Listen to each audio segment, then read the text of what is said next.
¿Has experimentado alguna vez la amarga sensación de tener que disimular tu verdadera identidad para encajar? Esta historia te llevará por el poderoso viaje de una mujer que encontró su voz cuando todo el sistema intentaba silenciarla. Déjanos un comentario contando si alguna vez te has sentido invisible y sigue leyendo para descubrir cómo el coraje puede transformar no solo una vida, sino toda una comunidad.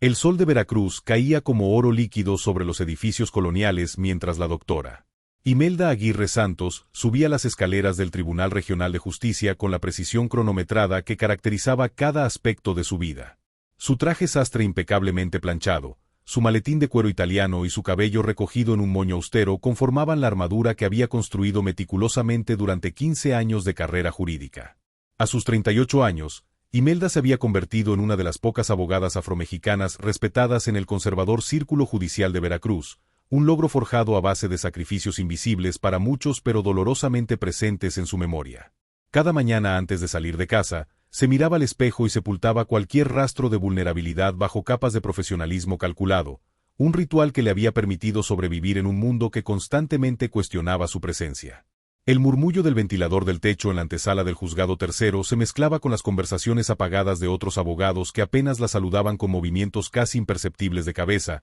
acostumbrados ya a su presencia pero nunca completamente cómodos con ella, como si fuera una anomalía en el paisaje jurídico que preferían ignorar. Imelda respiró profundamente mientras revisaba por quinta vez los documentos del caso corporativo que defendería ese día, ignorando deliberadamente las miradas curiosas de un grupo de pasantes que susurraban entre sí, probablemente preguntándose cómo alguien como ella había llegado tan lejos, una pregunta que ella misma se hacía en sus momentos más oscuros de duda. La rutina de Imelda se quebró inesperadamente cuando una mujer mayor con piel del mismo tono canela oscuro que la suya se acercó tímidamente. Sus manos callosas aferrándose a una carpeta desgastada y sus ojos reflejando una mezcla de determinación y desesperación que Imelda reconoció inmediatamente como el lenguaje universal de quien ha sido ignorado demasiado tiempo. Lucía Méndez, con sus 65 años marcados en cada arruga de su rostro, vestía con la dignidad simple de quien no tiene mucho pero cuida lo poco que posee, y cuando pronunció el nombre de la madre de Imelda, el tiempo pareció detenerse en el pasillo de mármol frío del tribunal. Con voz quebrada pero firme, Lucía le explicó que estaba siendo acusada de fraude por organizar protestas contra un proyecto inmobiliario que amenazaba con demoler el barrio histórico afromexicano donde ambas habían crecido, donde la madre de Imelda había sido una respetada activista comunitaria antes de su prematura muerte. Las palabras de Lucía abrieron grietas en la fachada cuidadosamente construida de Imelda, transportándola momentáneamente a los olores de su infancia, al sonido de los tambores tradicionales que su madre tocaba en las celebraciones comunitarias, a un mundo que había dejado atrás deliberadamente para poder navegar las aguas turbias del éxito profesional. La fiscal que llevaba el caso contra Lucía era nada menos que Valentina Cárdenas, una antigua compañera de universidad con quien Imelda mantenía una rivalidad silenciosa, y el juez asignado era Federico Montero, conocido por su inflexibilidad y por decisiones que sistemáticamente favorecían a los poderosos intereses inmobiliarios de la ciudad. Un hombre cuya mirada nunca se posaba directamente sobre personas como Imelda o Lucía, como si reconocer su humanidad completa fuera una concesión.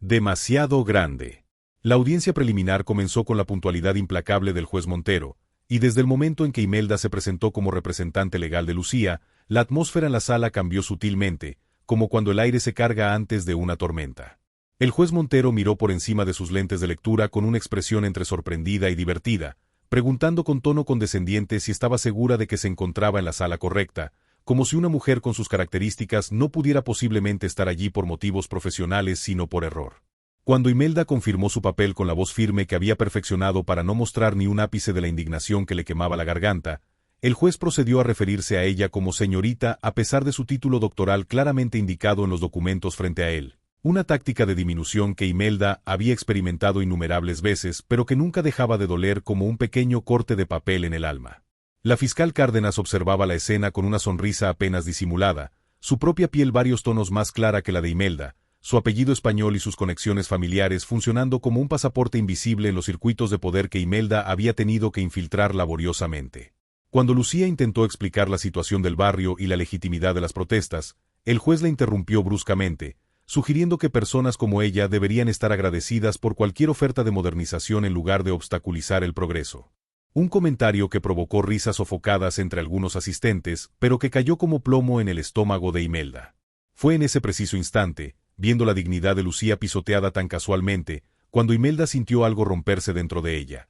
la comprensión dolorosa de que todos sus esfuerzos por jugar según las reglas no habían cambiado nada fundamental en un sistema diseñado para mantener a personas como ella y Lucía perpetuamente en los márgenes, invisibles a menos que resultaran convenientes o pudieran ser utilizadas como ejemplos de diversidad en fotografías institucionales. No te pierdas lo que sucede cuando Imelda debe enfrentar su mayor dilema: seguir siendo invisible dentro del sistema o arriesgarlo todo por la justicia. La verdadera batalla apenas comienza y lo que viene transformará no solo su carrera, sino todo lo que ella creía sobre el poder y la identidad. Comparte este video si alguna vez has sentido que tenías que elegir entre tu autenticidad y tu éxito. Durante las 2 semanas siguientes a la audiencia preliminar, Imelda intentó abordar el caso de Lucía como cualquier otro de su carrera, con meticulosa atención al detalle procesal y una estrategia puramente técnica. Su oficina en el piso 12 de un edificio corporativo se convirtió en un búnker de trabajo donde pasaba noches enteras revisando precedentes legales, buscando tecnicismos que pudieran favorecer a Lucía sin tener que abordar el evidente componente racial del caso. Había decidido presentar el asunto como una simple disputa sobre derechos de propiedad y libertad de expresión, despojándolo deliberadamente de su dimensión cultural e histórica para hacerlo más digerible para el sistema judicial. Esta aproximación era la misma que había utilizado durante toda su carrera: desracializar los problemas para hacerlos aceptables, como si admitir la discriminación fuera más escandaloso que la discriminación misma. Cuando el fiscal Javier Robles, un antiguo colega con quien había compartido algunas cenas profesionales en el pasado, la invitó a su despacho para discutir un posible acuerdo, Imelda vislumbró una salida. Javier le ofreció retirar los cargos más graves contra Lucía a cambio de que ella aceptara no participar en futuras protestas y firmara un documento reconociendo la legalidad del proyecto inmobiliario, un trato que técnicamente podría considerarse una victoria para Lucía en términos individuales, pero que sacrificaría la causa colectiva. En la penumbra del elegante despacho de Robles, con vistas al Golfo de México, Imelda se encontró considerando seriamente la oferta mientras Javier añadía, con una sonrisa que intentaba ser cómplice pero resultaba condescendiente, que admiraba cómo ella siempre había sabido mantenerse profesional y no mezclar cuestiones personales en su trabajo. A diferencia de otros abogados de origen similar que constantemente jugaban la carta de la raza, un comentario que Imelda dejó pasar con una sonrisa tensa mientras sentía que algo se marchitaba dentro de ella. El video de la humillación en el tribunal, grabado discretamente por un pasante, se viralizó en redes sociales 3 días después, generando una ola de reacciones polarizadas que sacudió la burbuja de aislamiento profesional que Imelda había construido cuidadosamente. Algunos comentarios defendían al juez Montero, argumentando que estaba simplemente manteniendo el decoro del tribunal, mientras otros denunciaban el evidente racismo y sexismo de su actitud, utilizando el incidente como ejemplo de las barreras invisibles que personas como Imelda y Lucía enfrentaban cotidianamente en instituciones supuestamente neutrales. La repercusión mediática atrajo la atención de Carlos, el hermano menor de Imelda, quien se presentó sin aviso en su apartamento una noche lluviosa, empapado no solo por la tormenta tropical que azotaba Veracruz, sino por una indignación que había estado fermentando durante años. Con la franqueza dolorosa que solo un hermano puede permitirse, Carlos confrontó a Imelda sobre su distanciamiento deliberado de la comunidad, sobre cómo había abandonado las causas que su madre había defendido apasionadamente, sobre cómo su silencio estratégico la había convertido en cómplice del mismo sistema que oprimía a su gente. Le mostró fotografías de los ancianos del barrio que estaban enfermando debido al estrés causado por las amenazas de desalojo, de los niños que ya no tenían espacios seguros para jugar porque las áreas comunitarias habían sido cercadas por la constructora, de los murales históricos que celebraban la herencia afromexicana y que ya habían sido vandalizados por trabajadores del proyecto inmobiliario. La confrontación escaló cuando Carlos le preguntó, con voz quebrada por una mezcla de rabia y dolor, si el respeto de gente como el juez Montero valía el precio de traicionar la memoria de su madre y el futuro de niños que, como ellos mismos décadas atrás, necesitaban ver rostros como los suyos en posiciones de poder defendiendo sus derechos. La discusión terminó abruptamente cuando el teléfono de Imelda sonó. Era el juez Montero, solicitando una reunión privada al día siguiente, una invitación tan inusual como inquietante que dejó a los hermanos momentáneamente unidos en su desconcierto. La oficina del juez Federico Montero exudaba el tipo de opulencia sobre que solo generaciones de privilegio pueden cultivar: maderas oscuras importadas, cuadros de ancestros en poses solemnes y una vista privilegiada del centro histórico de Veracruz, incluyendo, con cierta ironía cruel, parte del barrio afromexicano amenazado. El juez, con la familiaridad presuntuosa de quien nunca ha tenido que cuestionar su posición en el mundo, le ofreció a Imelda un trato que disfrazó de oportunidad. Retiraría todos los cargos contra Lucía si Imelda aceptaba unirse al prestigioso bufete jurídico de su hijo como especialista en diversidad. Un puesto que vendría con un salario considerablemente mayor y conexiones que podrían catapultar su carrera hacia tribunales federales e incluso internacionales. La oferta, presentada como un gesto de generosidad, era en realidad un intento transparente de cooptación, una forma de neutralizar la creciente atención mediática transformando a Imelda de potencial amenaza a símbolo de inclusión institucional. Mientras el juez elaboraba sobre las ventajas del acuerdo, su mirada nunca se encontraba directamente con la de Imelda, como si incluso en este momento de aparente concesión no pudiera reconocer completamente su humanidad. Fue entonces, observando el mapa de la ciudad desplegado en la pared detrás del escritorio del juez, cuando Imelda notó algo que la dejó momentáneamente sin aliento: una antigua fotografía enmarcada de un grupo de jóvenes juristas de los años 70, entre los cuales reconoció a un joven Federico Montero sonriendo junto a un hombre afromexicano con un uniforme de conserje quien, increíblemente, era su propio padre. La revelación fue como un relámpago iluminando un paisaje previamente oscurecido. El juez conocía a su familia, había compartido espacios con su padre, y aún así actuaba como si personas como ella fueran intrusas en su mundo. Al salir del despacho con la excusa de necesitar tiempo para considerar la oferta, Imelda se detuvo en las escaleras del tribunal, abrumada por una claridad repentina y dolorosa. Nunca podría ganar jugando con reglas diseñadas específicamente para excluir voces como la suya. Y cualquier éxito individual que lograra dentro de ese sistema vendría al costo de reforzar las mismas estructuras que mantenían a su comunidad marginada. La siguiente parada de Imelda no fue su oficina corporativa sino el corazón del barrio amenazado, donde una antigua ceiba centenaria había presenciado generaciones de resistencia comunitaria y donde, según las historias que su madre solía contarle, las soluciones reales siempre habían surgido de la sabiduría colectiva, no de los despachos alfombrados del poder institucional. No te vayas todavía. La historia está a punto de dar un giro inesperado cuando Imelda descubra un secreto familiar que cambiará por completo su aproximación al caso. ¿Qué pasará cuando finalmente deje caer su armadura y enfrente su verdadero desafío? Suscríbete ahora y activa la campana para recibir una notificación cuando subamos la siguiente parte de esta poderosa historia de justicia y redención. La derrota en la audiencia principal cayó sobre Imelda como un edificio derrumbándose. El juez Montero, tras rechazar sistemáticamente cada una de sus mociones y objeciones, dictaminó que las protestas organizadas por Lucía constituían una obstrucción ilegal al desarrollo urbano y la condenó a 6 meses de prisión conmutables por una multa astronómica que la anciana jamás podría pagar. Al salir del tribunal,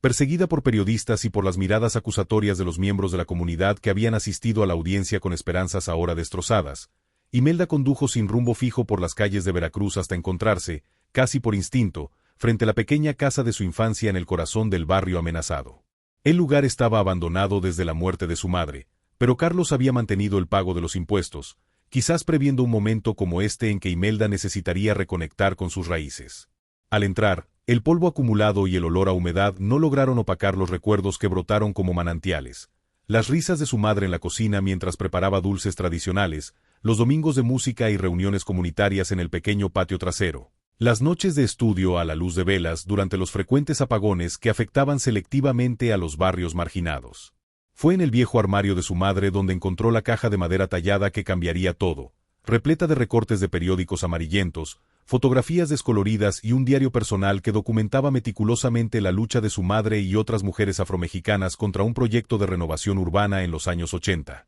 sorprendentemente similar al actual. Esa misma noche, con la lluvia tropical golpeando implacablemente contra las ventanas de la casa de su infancia, Imelda experimentó algo que no se había permitido en años: un colapso completo de la fachada de control y perfección que había construido tan cuidadosamente. Arrodillada sobre el piso de baldosas desportilladas, con los documentos de su madre esparcidos a su alrededor como las piezas de un rompecabezas finalmente revelado, Imelda lloró con el tipo de abandono que solo es posible cuando uno reconoce haber vivido una vida parcialmente prestada, moldeada por expectativas ajenas y temores internalizados. Carlos la encontró así, horas después, cuando vino a buscarla preocupado por su desaparición tras el desastre en el tribunal. En lugar de los reproches que Imelda esperaba, su hermano simplemente se sentó a su lado en silencio, ofreciéndole el tipo de compañía que no exige explicaciones ni disculpas. Cuando finalmente pudo hablar, Imelda confesó entre sollozos entrecortados lo que nunca se había atrevido a admitir en voz alta: que cada paso de su carrera había sido impulsado no solo por ambición o deseo de justicia,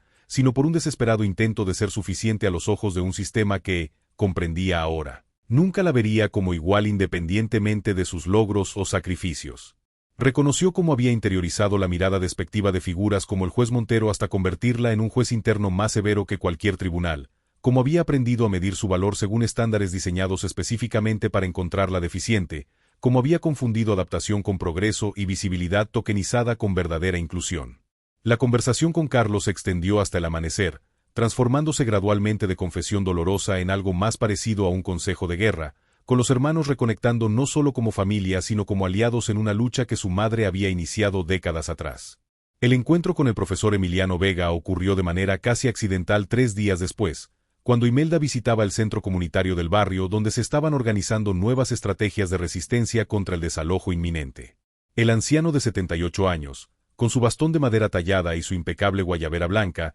se acercó a ella con la familiaridad de quien reconoce no solo un rostro sino una esencia. Con voz gastada pero firme, el profesor se presentó como antiguo maestro de Derecho Constitucional, ahora jubilado y viviendo discretamente en el barrio amenazado, y sorprendió a Imelda revelando que no solo había conocido a su madre sino que también había sido mentor del ahora juez Montero durante sus años formativos. En la pequeña biblioteca personal del profesor, un tesoro de libros jurídicos mezclados con textos sobre tradiciones afromexicanas y justicia restaurativa, Imelda descubrió una perspectiva legal completamente diferente a la que le habían enseñado en la universidad. El profesor Vega le mostró documentos que evidenciaban cómo el sistema jurídico mexicano había incorporado históricamente elementos de las tradiciones de justicia comunitaria de pueblos indígenas, pero había ignorado sistemáticamente contribuciones similares de las comunidades afrodescendientes, creando un vacío legal que había sido explotado repetidamente para despojarlas de tierras y derechos. Con paciencia de maestro y pasión de activista, el profesor guió a Imelda a través de estrategias legales alternativas basadas en principios de justicia restaurativa y precedentes internacionales sobre derechos de comunidades históricamente marginadas, mostrándole cómo podría utilizar su conocimiento del sistema formal no para plegarse a él sino para expandirlo y transformarlo desde dentro. Marca este video como favorito ahora mismo. En nuestra próxima y última entrega, verás la transformación completa de Imelda cuando enfrenta su desafío final en un enfrentamiento que cambiará para siempre el sistema judicial de Veracruz. ¿Estará dispuesta a usar el secreto del juez Montero? ¿Sacrificará su carrera por la justicia? No te pierdas el emocionante final que te dejará con una nueva perspectiva sobre el poder de abrazar tu verdadera identidad. La transformación de Imelda se manifestó primero en el exterior. Abandonó los trajes astresobrios y el moño tirante por vestidos con estampados que evocaban los textiles tradicionales de su herencia afromexicana, dejó que su cabello natural se expresara libremente sin los químicos alisadores que había utilizado durante años, y comenzó a llevar discretamente un collar con un símbolo cimarrón que había pertenecido a su madre. Estos cambios, aunque superficiales a primera vista, representaban una revolución interna, una declaración silenciosa pero poderosa de que ya no moldearía su apariencia según expectativas ajenas. La estrategia legal también sufrió una metamorfosis completa. En lugar de aislar el caso de Lucía como un incidente individual, Imelda lo remarcó como parte de un patrón histórico de desplazamiento sistemático de comunidades afromexicanas, documentado meticulosamente en los archivos que había encontrado en casa de su madre y complementado con testimonios recogidos en colaboración con Carlos y un grupo de jóvenes activistas digitales que habían empezado a documentar audiovisualmente la vida cotidiana en el barrio amenazado. Esta aproximación holística provocó reacciones divididas en el mundo jurídico. Algunos colegas la tacharon de radical y poco profesional, sugiriendo que estaba arruinando su prometedora carrera por una causa perdida, mientras otros, especialmente abogados más jóvenes y de orígenes diversos, comenzaron a acercarse discretamente, ofreciendo apoyo y recursos. La fiscal Valentina Cárdenas, representante de la desarrolladora inmobiliaria, intentó desacreditar esta nueva estrategia argumentando que Imelda estaba racializando innecesariamente un simple caso de desarrollo urbano, a lo que Imelda respondió, con una calma que enmascaraba una férrea determinación,